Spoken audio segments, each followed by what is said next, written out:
Достар сәлем, бүгінгі біздің тақырыбымыз аллергия жайында. Жалпы жылдан жылға, күннен күнге аллергиктердің саны күрт ұлғайып бара жатыр. Оның әртүрлі себептері бар. Бұрында, бұдан 10-15 жыл бұрын бұндай әрбір үшінші, әрбір бесінші адамда аллергия болу деген өте сирек кездесетін жағдай болатын.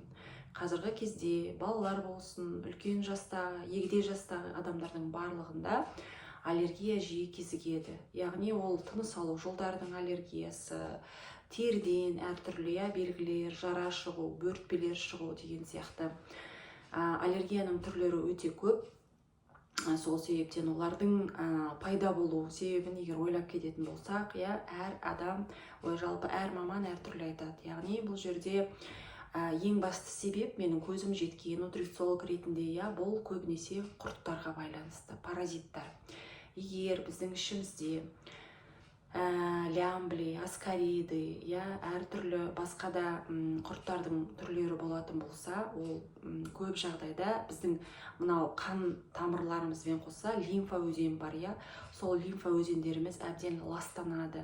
Яғни жаңағы паразиттар интоксикация беріп, шлак, токсиндар бөледі, бұның барлығы қанды былғап, сонымен қатар лимфа өзендері былғанғаннан кейін организмнің ең бірінші бұл жалпақ қазақ тілімен айтқанда жан айқайы. Яғни организм мені құтқар, мен ластанып жатырмын деген бір белгінің бірі аллергия болып сыртқа шығады. Яғни көп жағдайда қазір бізде мынау мезгілдік аллергия, мезгілдік аллергия пайда болады. Яғни далада гүлдегенге, шаңға, күнге, жусанға жиі болады. Осылардың барлығының себебі көп жағдайда бұл өттің дұрыс жүрмеуі, бауырдағы шлак, токсиндар, сонымен қатар іш құрылыстағы паразиттардың қазақ тілімен айтқанда бастаңғы жасауы. Яғни іштегі барлық ағзамызды біздің ластап, лайлап, өздерінің уыттарын бөліп, осындай жағдайға жеткен кезде организмді солай белгі береді. Яғни тыныс алу жолдары тарылады, мұрнынан сұйықтық бөлінеді, көзі қышиды, тамақтарды талғап ішетін болады. Яғни осы тарапта біз организмді тазалағанымыз жөн.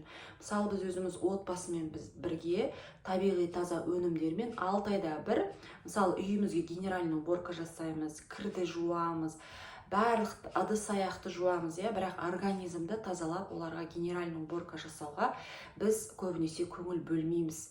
Оны керек деп те тіпті санамайтын адамдар бар.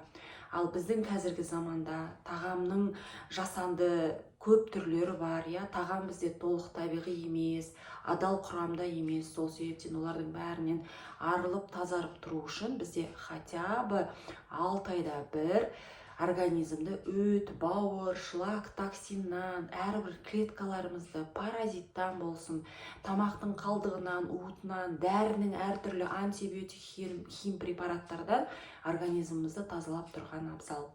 Яғни оны біз тазалаған кезде артынша оған дұрыс пробиотиктар ішіп, одан кейін әртүрлі витамин, минералдармен дефицитіміздің орнын дұрыс өнімдерменен бассақ, яғни бізде аллергияға жол бермейміз.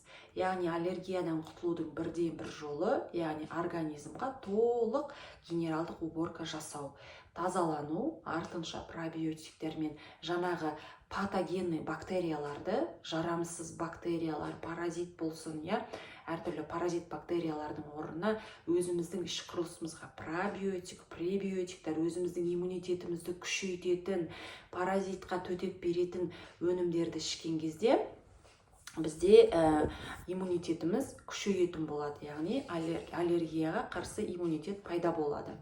Яғни бұл тарапта табиғи таза өнімдерді таңдағанымыз дұрыс. Өйткені әртүрлі фарм препараттармен тазалану арқылы біз бауырымызға, асқазанымызға, асқазанның шырышты қабығына жаңағындай қарсы бір табиғи емес жасанды жолменен жаңағындай слизистік дейді ғой, шырышты қабағын раздражение болуы мүмкін. Сол себептен де бұл жерде өнімді таңдау өте маңызды. Аллергияның тағы да бір жаңағы себебі айтып кеттім, лимфа өзендер былғанады.